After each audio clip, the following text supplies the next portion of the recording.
look in your eyes. Candyland appears each time you smile. Never thought that fairy tales came true, but they come true when I'm near you. I can look in the sky and see their names. They say a diamond is a girl's best friend. I guess my best friend is a diamond cause he's my girl's best friend. They say a dog is a man's best friend. I guess my bitch has a diamond flea collar necklace.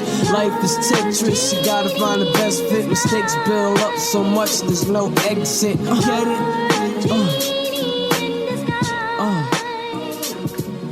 Charles Hamilton joins me this week. Talk about a get for the podcast.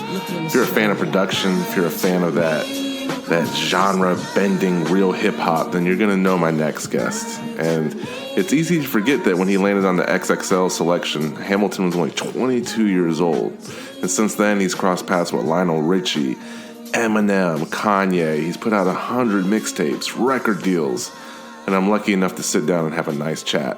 And he delivers some heat at the end of the conversation. Visit SEIAICH.com and also visit charles-hamilton.myshopify.com and be sure to cop that 10th anniversary vinyl of the Pink Lava Lamp. 100 Bones gets you the pink, silky smooth wax of one of the best mixtapes of all time. And did you hear the opening of this podcast? That was one of the samples flipped. The guy is a genius. Welcome to episode 11 of Bedroom Beethovens. Please, if you like what we're doing, if you enjoy what the podcast represents and what I'm doing, subscribe, leave a 5-star review. Just keep supporting me. And it doesn't fall on deaf ears. I appreciate it. Keep the tweets coming. Keep the Instagram followers coming. And I actually created a Spotify playlist. You can subscribe to that. Basically, anyone who's ever been on the podcast, they get a track. And, you know, over time, we're just going to build this massive playlist of great music. I'm your host, Cello, and... It's the Bedroom Beethoven Podcast.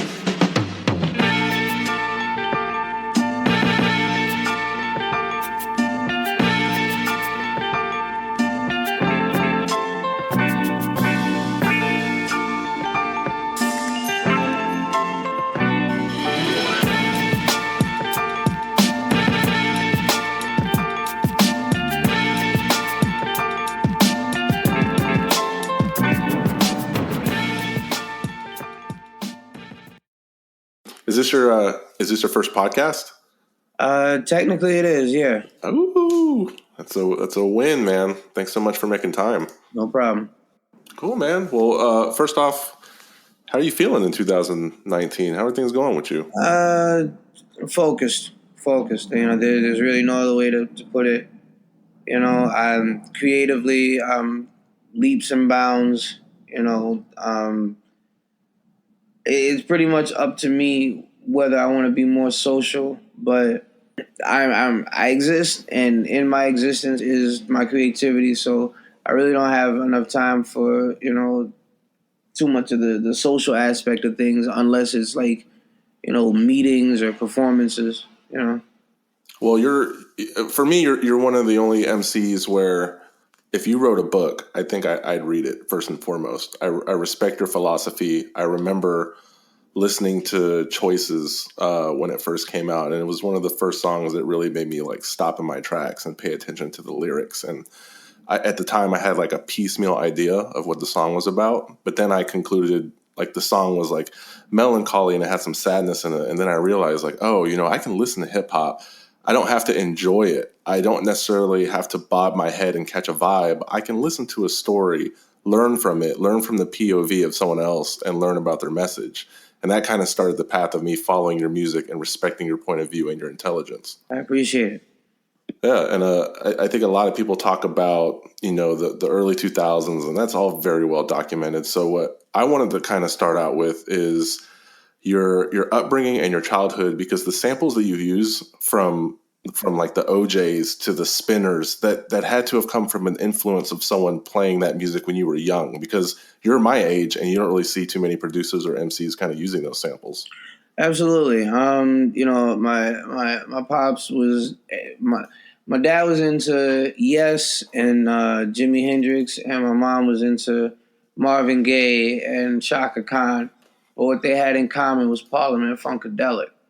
So, I used to watch my mom sing in the living room, and I used to sit with my dad as he drank beer and listen to Yes. I had music I enjoyed on my own, but I tapped into what they listened to, both mentally, emotionally, if you will. The songwriting back in those days, what was considered pop back then was actually heavy, heavy, heavy songwriting.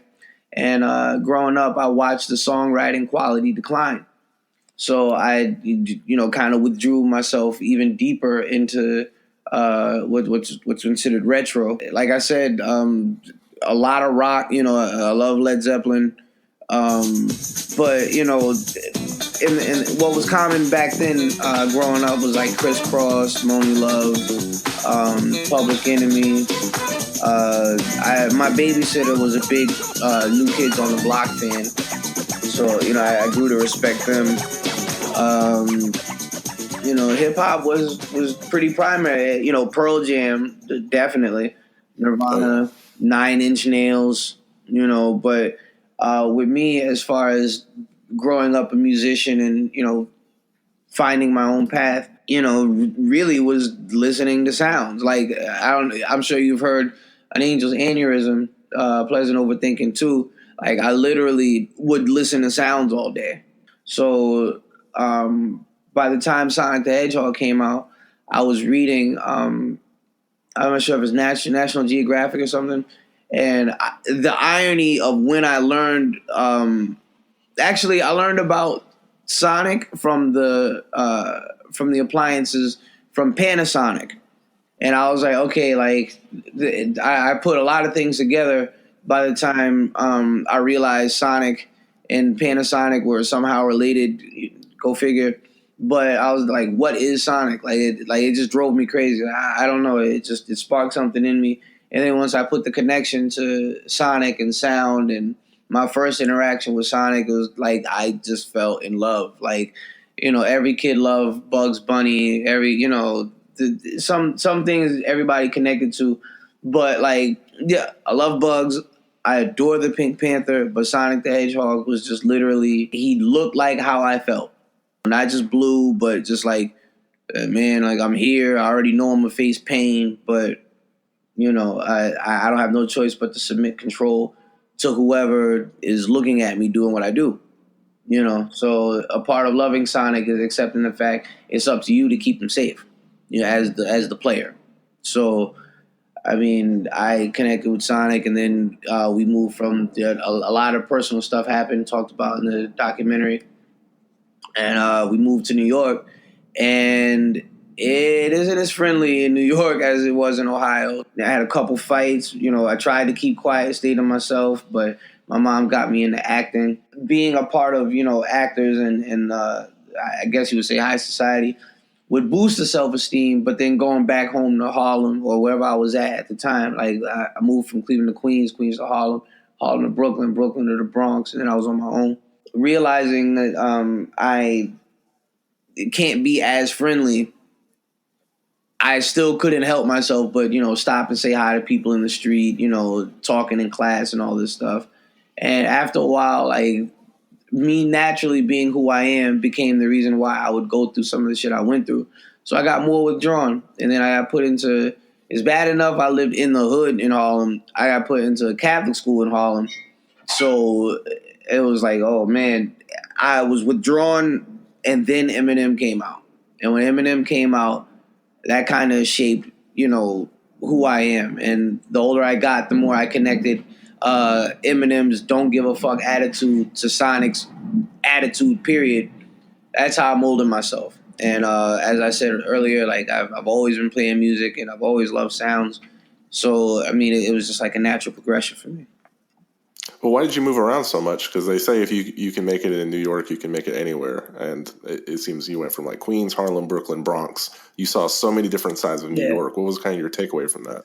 Survive, you know, like straight up survive. That's all I could do. You know, like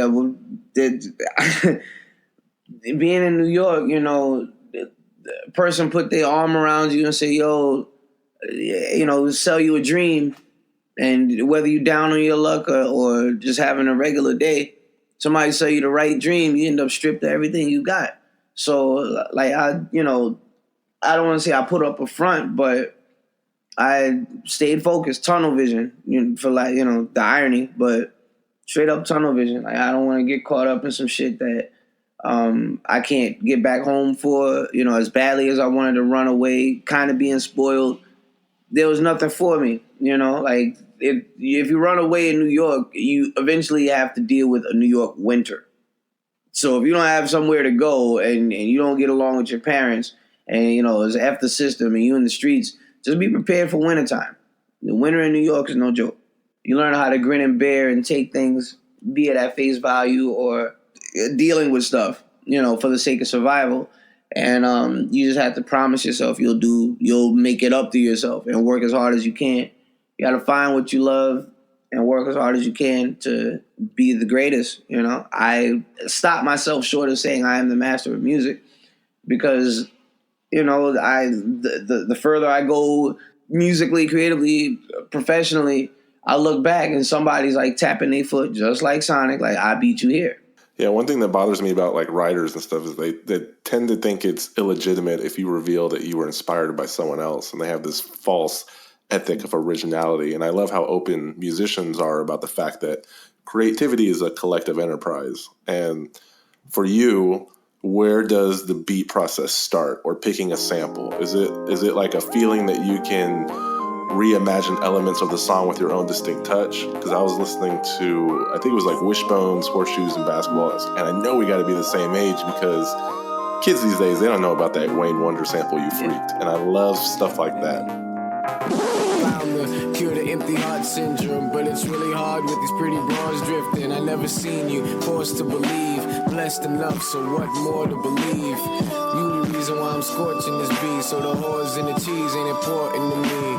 A warm heart that was forced to be colder, the force on my shoulder is a 4-leaf clover. Because you're able to approach records most people either wouldn't touch or think of and just be yourself on. You would have to be in the studio with me or be around me when I make a beat in order for me to break it down. I have a process. It all is connected to the song, the project, and everything I've ever recorded. It's all related. It's all connected. Well, in 08, 09, I heard that you dropped more critically acclaimed music than 95% of your label roster. And I wanted to go into the weeds with that a bit because first off, what is critically acclaimed? Because acclaim doesn't always equal dollar signs, and that doesn't necessarily translate into sales. And number two, do record labels even care about acclaim? Well, here's a misconception. Stone's Throw is the home of at least 2 or 3 of the most critically acclaimed hip-hop musicians of all time. Yet they're considered underground. Interscope is one of the biggest labels ever. I mean, it's like a mainstream Motown. But because they're Interscope and because their records, when they're pushed, are all over the place, there's almost no time to listen to an album from Interscope because you're already expecting, fireworks to come out of whatever you're listening to the CD because it's Interscope. But the same drive and ingenuity that goes into a Georgia Ann Muldrow record goes into a Carrie Hilson record. So, I mean, you just have to have an open mind and a clear palette. And it's an acquired taste, like when you realize how pop some things could be, it's like, oh boy, I want to hear this shit. But Madlib's sound, he made that sound. You know what I'm saying? So the work that goes into a will.i.am project is not to be seen as greater or lesser than a Madlib project, but Madlib damn near owns the West Coast and Interscope is on the West Coast. And if you get signed to Interscope, people are going, they automatically get jealous, but guaranteed 750,000 people will be interested in your project off the rip. Rolling Stone, Spin, The Fader, The Source, Double XL, major publications pretty much placed me as the standard of modern hip hop at that time. That's phenomenal to me, but fans are like, oh, he's putting out too much music at once, and just basically nitpicking at stuff. So it's like, well, the critics know. So fans, if you're sure you want me to, make an overture, you know what I'm saying? Like, let me know, because, I get easily offended because music is, I refuse to be a jack of all trades. Like, I can do a lot, but music is definitely my chosen art. So when people say, oh, he needs to sit down, do this, that, and the third, you don't know how much went into a song. You don't know what went into a day of which I made such a song. You don't know this. What isn't known is what could disable them from wanting to insult anything I do creatively. So I feel as though being critically acclaimed could translate into dollars and cents if you're aware of who's reading the article. Yeah, I think the appreciation for that is lost in current music because so many things get popular, but like you said, nobody knows who the artist is, especially in rap, or something gets popular this week and next week it's some guy who sounds like that guy and there's no distinction. Like for me, and I'm not hating on anybody, but I feel like Travis Scott sounds like Future, et cetera, et cetera. Did you have an appreciation for that aspect before you got into music? Like it was always about being original and distinctive with your voice. I mean, I remember I'm a keyboardist, a pianist. I was up on Thelonious Monk, Chick Corea, Herbie Hancock, Sun Ra, and I understood what they were doing. But the more they got more, dare I say, experimental, the less people were listening. So where I was at on the keys, and I was getting lessons, where I was at on the keys, I was like, okay, nobody's going to get this. Are you talking about like the fusion jazz, that period? No, I'm talking about like abstract jazz, like the 15-minute version of Watermelon Man, 20-minute version of Cantaloupe Island. Like what I'm into, people would not understand, would look at funny, and it's like not like there's like a musician's creed. So I kind of don't want to go into that unless you are a musician. And if you are, then I don't have to explain. This is how I can communicate what it's like being the white boy of the block by rapping. And the only time they saw another side on my block on Broadway was when they actually had a piano outside. And I played the piano and the whole block was standing there and they all got it. And that could only be divine intervention, So you can't bring a piano everywhere, but just like the Hardcore Championship, somebody asked if you could spit, drop bars. I never duck a cypher, I never duck a battle. The only reason why I wouldn't jump right into a battle is because it could be a setup. Has anything changed from, having a demo, shopping it to labels? Is the process the same, or is it easier or harder in 2019? How do you approach it differently? I mean, honestly, with everything being digital, it's all about making the smarter moves and investments. Like Best Buy isn't even selling CDs. Why do you need a major label deal? But you've always had that attitude. I mean, I hate that label, but people said you were like a blogger rapper, and like you've always embraced message boards, blogging, and the digital side. All right. I mean, I was the first hip hop blogger, period. That's why I get, kind of Rodney Dangerfield. Is like there would be no Nah Right, there would be no You Heard That New. I mean, there wouldn't even be a Perez Hilton if it weren't for me blogging. And I'm talking about AOL Hometown, AOL Journals, straight from there to Google Blogger.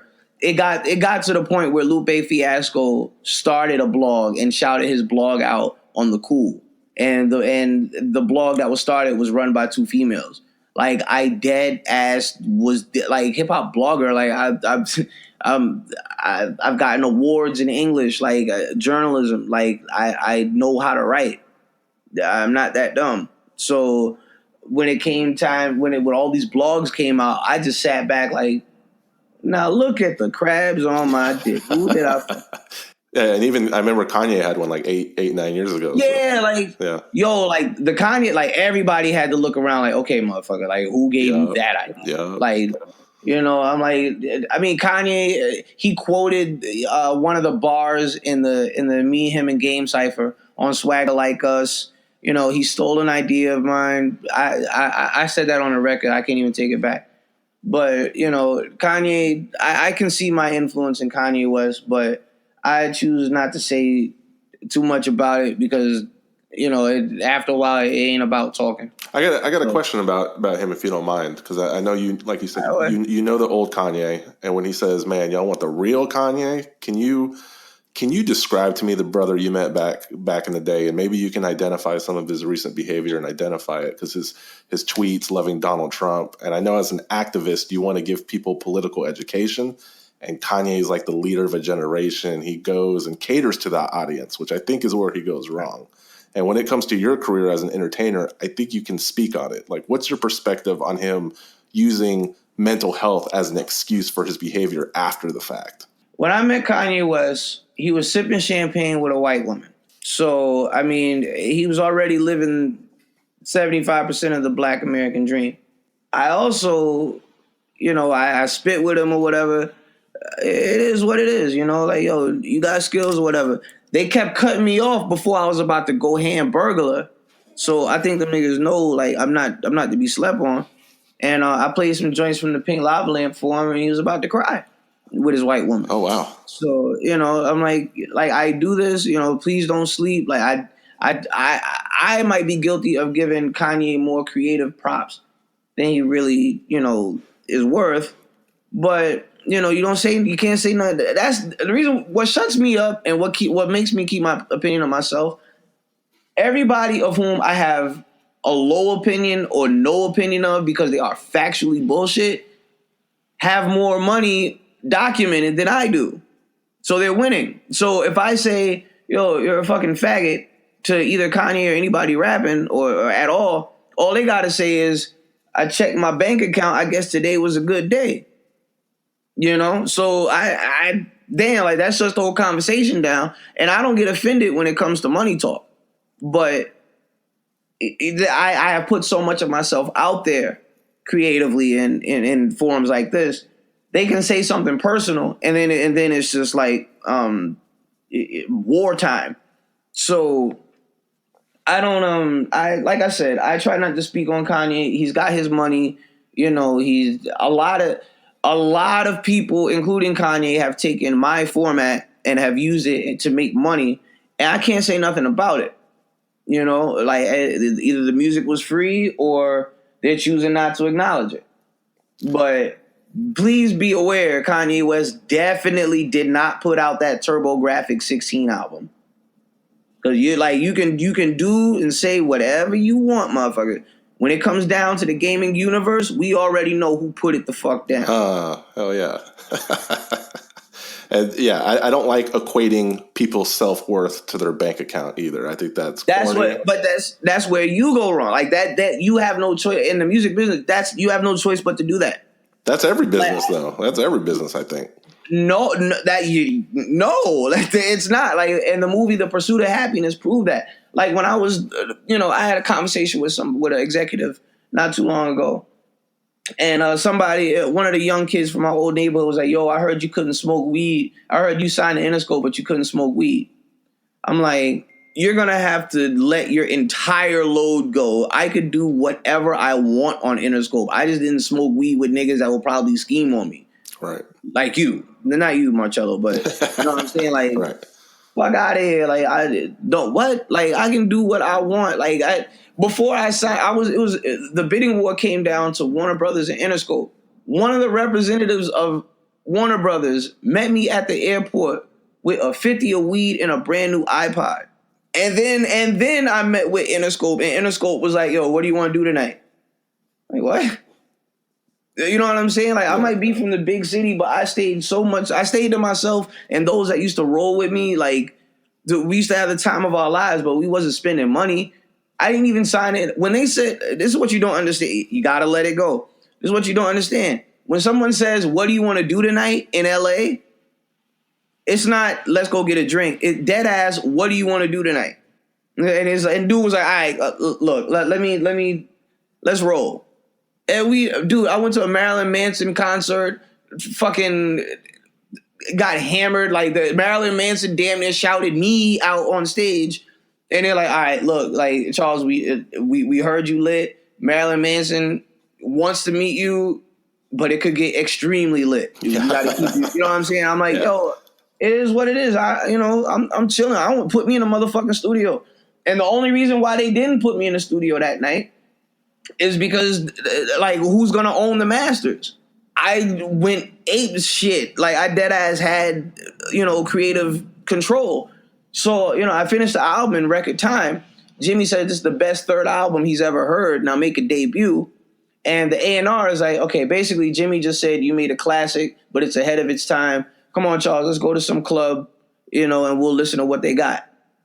The fucking club was across the street from Interscope. Like, you know what I'm saying? Like, please won't you be my neighbor? You feel me? So I'm at a point where it's like, yo, I could have done all the things I could have done. My music was, and has to be greater than. And that's how hard I'm going. That's how, and like that's my standard, like if you know what goes into an Interscope album, understand why, hey, you might be able to change this song. You might be able to make it into some other shit. I will eat you alive in a face-to-face battle, homeboy.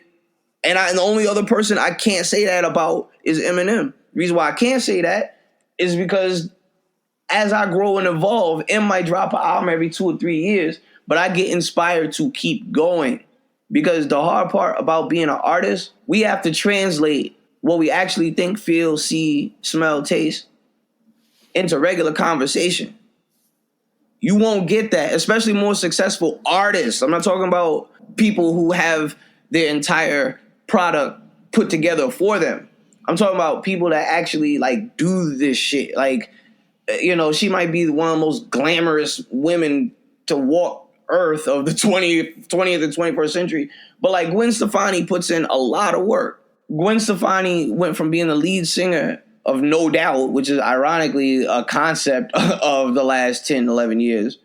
But she went from doing that to making a extremely dark but glam debut album. And the album is so great, it went maybe gold or platinum, and then everyone just shut the fuck up about it. Like, it's too good.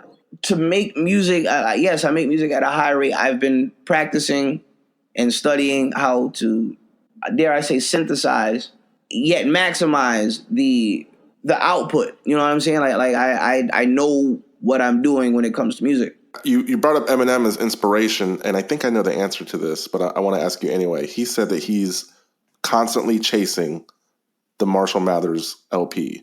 Are you constantly chasing like the pink lava lamp, or that your best work is ahead of you? I mean, first of all, I have to accept that there's nothing better than From the Desk Of, which is my first album. So I got to accept that. Second, I have to accept that I set my own standard with Sober Karaoke, which is my second album. Third, I have to get people to understand, like, I know, like, when it came to the Pink Lava Lamps, like, I know it's a good album. Like, I'm not stretching imagination or nothing. It's just, when it comes to the Pink Lava Lamp, there are traps, it's like, it's damn near Dungeons and Dragons. You know what I'm saying? Like, you can offend me by telling me what song you like on the Pink Lava Lamp. And the one thing that I want people, and like, I let people know, like, okay, music is the only love, all right? I've been called a loser both playfully and, seriously, but 0% of these niggas could beat me in a battle, play the piano or none of that. So that makes me feel good. Who I was talking about was She's So High. Like we can communicate. We don't have to, but as fleeting as our conversation is a high. Again, what I want people to listen to is the pressure I put on myself. Because as much as I may have rocked Grand Central Station before I made the Pink Lava Lamp, I have not played the piano publicly better than at my mom's funeral. Does that mean I don't love my mother? Does that mean my resentment towards my mother is publicizing great art. I can't answer that, but I can also say it was my mom's favorite song of mine. So if I know you can't see me on the keys or any of this, that gives me license to be conceited. And, you know, my number one fan, even though she had her objection with my music, is no longer here. So I'm defending, like, I'm at war with everybody. Like, nah, drop some shit or leave it alone, you know?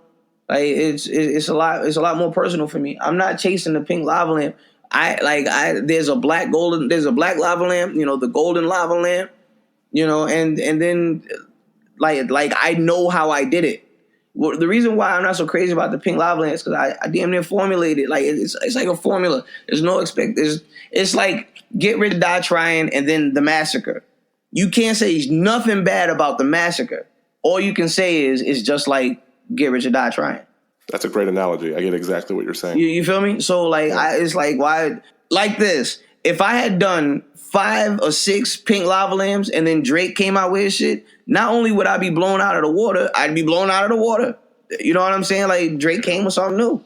I hear you. You just talked about a lot of, like, pressure you put on yourself. And then I read that you finding out about the bipolar disorder was because of self-negligence. Was the pressure you put on yourself kind of like, I'm going to be in my crib, I'm going to make beats from 7 a.m. to 10 p.m. I'm just going to make beats. I don't have to deal with this. Was that part of the pressure that you put on yourself to just be great all the time? I mean, I don't know how that's not standard pressure for any living thing. You know, yeah. You dope. Like, if you spit. Just be prepared. Like, Rocky Balboa could fight. The nigga fought Apollo Creed, and both of them niggas fell. You know what I'm saying? Like, when it came time to fight Clubber Lang, like, Rocky wasn't talking too much shit, but Clubber Lang was, and fucked him up. Right. You know what I'm saying? So, like, if that one slick talking motherfucker comes out and blacks, I want to be prepared. Like, okay, wherever I'm at, creatively, lyrically, whatever, like, nah, you see me on the mic 3 rounds. Like, if it goes anywhere past that, it ain't even hip hop. Like, that's literally bait. You know what I'm saying? Like, that's not necessary. Like, you don't want to teach kids, oh, you know, I'm doing this just so I can go fuck with these niggas over here. You know what I'm saying? Like, either you live a life of crime or your life will be a victim of a crime.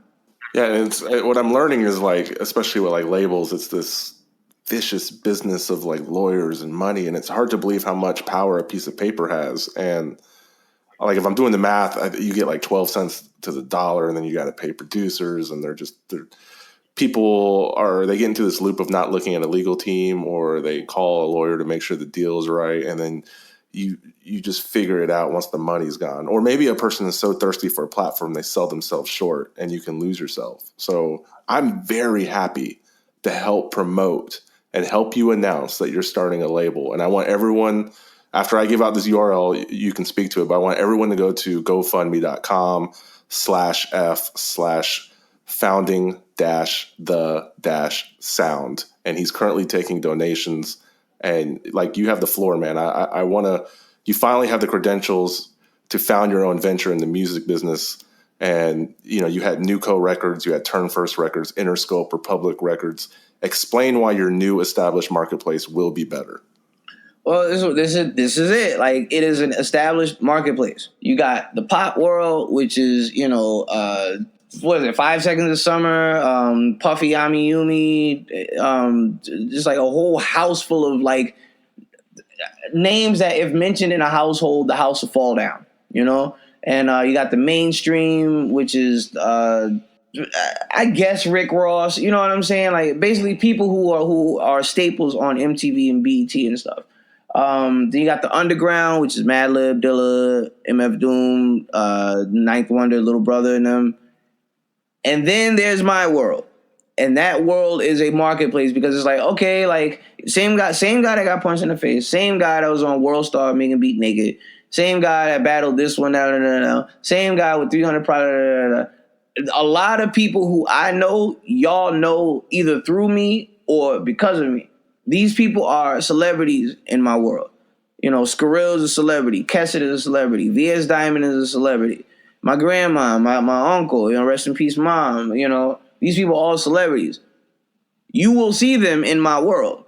And there are things that once you meet them, you will understand once you're a part of my world.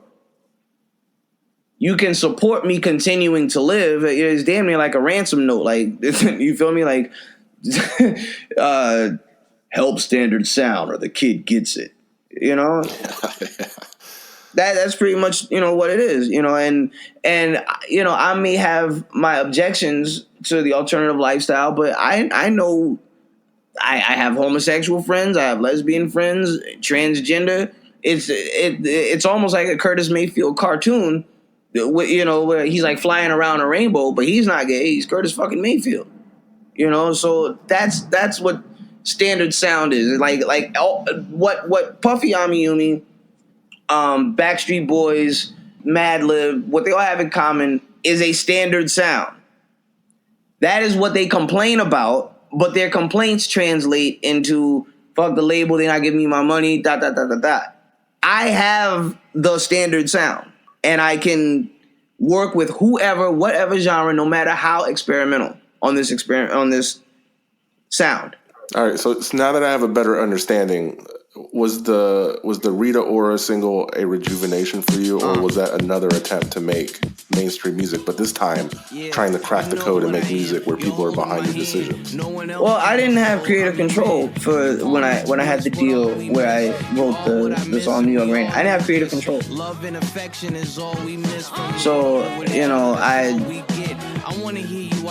it's a good song, you know. I just feel what it was for completely missed the mark. In the city lights, I swear I hear you call my name. There's nothing right. I'm stuck here when you're miles away. In New York rain. And it wasn't for the Empire soundtrack. Like it was a genuine love song to someone I was involved with. And, you know, there was a conversation, oh, Charles, you make great love songs. Can you make a love song?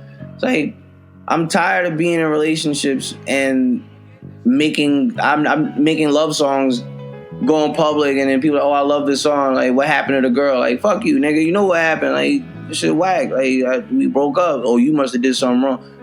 And motherfucker, like, you know, like I shared this part. You feel me? Like, that's what I shared. So because I wrote this song and I expressed a lot of my feelings in it, I didn't expect it to be a single. So that's why, you know, there's a little bit of resentment, because it's like I did not expect a personal, like, you know what I'm saying? There's a lot of idiosyncrasies. There are a lot of quirks lyrically that only one person would understand. And it's like, you're putting this out there, like, but I can't say it's you. I can't say, you know, this song's about you. You're gonna get upset if I perform this song and go back, you know, to the hotel with a female. So fuck out of here. Like, why are we putting this out? Oh, you know, you're playing the piano, you're rapping. It's like, okay, cool. Like, nigga, I could rap over ordinary people if that was the case. Like, there's gotta be more. Like, because I didn't have creative control, there was very little I could do. You know, so it's like, hey, you like the song? You want to move it as a single? I don't have a choice but to go along with you. Well, they say you can either make your money or make someone happy, and not both. Do you believe that as you get older, or as you draw more strength and belief in yourself, you're kind of aiming for both? Well, there's New York raining. That's true. You know, and I don't need to remind anybody, I still have not gotten paid for New York raining. Really? That's very, wow. I haven't gotten paid for New York raining, The Black Box, Hamilton Charles, or for being on the Empire soundtrack. I only got a publishing contract, which only deals with physical retail sales. So this is it. This is like, I don't know, I'm just so excited. I can barely articulate. It's finally like, after 10 years, like, this is it. Like, we're going to do this right. I'm going to get my due. I'm going to do this the right way. And I don't have to feel uncomfortable. Like, it's like everything's lining up. This is a culmination of all skills of mine. Both, well, yeah, I guess you'd say newly acquired. Like, you know, I sit and I read, you know, and, you know, a combination of reading and, you know, mastering music. I'm a ghetto scholar. This platform, I feel it's designed after you get 10 years, people want to say that you're washed out or you can't do it again. But this platform, like podcasting, it's for people who played the game the way it's supposed to be, and for me to honor. And I want to give you your flowers while you can smell them. I think you're a legend. Congrats on everything. I'm very excited for your future. Thank you very much. I did want to pick your brain on that on the new Sonic the Hedgehog film, the live action. What are your thoughts on that?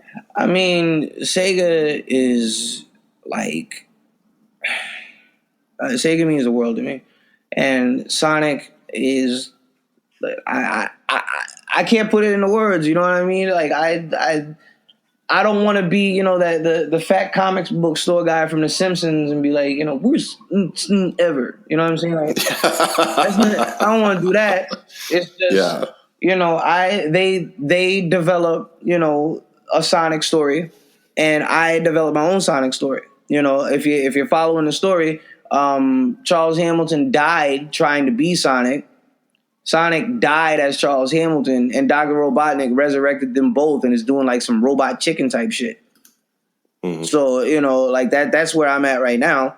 But as far as what Sega may do in the movie, I don't want to see Sonic hurt, so I probably won't go see it. You know what I mean? Like I think I first got suicidal when I accidentally killed Sonic in Casino Night. So, you know, so it's like, nah, man, I don't want to see Sonic hurt. I will have nightmares if Jim Carrey is doing something to hurt Sonic. You know, you blame the mental disability. I will dead ass believe that movie is real as fuck. All I know is Sega Africa needs to be a thing, and you need to be a part of it. Yeah, you know, like I was breaking it down the other day. Like, there's a Senegal, you know, Ghana. Like, these are all things that speak pretty much with Sega as the tongue. You know, like you look at Senegal, like you're only a few letters away from Sega. You know, and like Ghana is literally like the assertiveness of Sega, which is the hard G and the soft A, continued as a people. So that's Ghana. You know what I'm saying? Like it's right. Just fucking insane to me. Sega's affiliation, unspoken, damn near unnoticed with Warner Brothers, being Tanzania, Kenya having the same vowel syllableage, if that's not a real word, but like the same stress on syllables as Sega, Kenya, Sega. Like I can do it all day. If Sega were to go to Africa, dare I say an uprising, but it'll boost the self-esteem of people who are not aware that they were slaves. This is what people need to learn about Africans. Modern day Africans are not aware of slavery. Modern day Africans are not aware of the pain they have gone through. We as African Americans owe that responsibility to Africans. Africans come to America nowadays, and because they are unaware of the social standing, they have a certain attitude. You understand?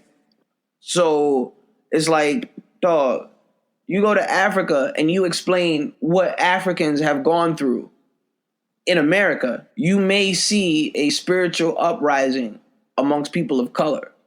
You may see a relinquishment of power amongst Caucasians. You may see understanding amongst Asians. You may see pride amongst Latins. Mauritius is off the coast of Madagascar. So Sega is right next door to Africa. Oh, this needs to happen.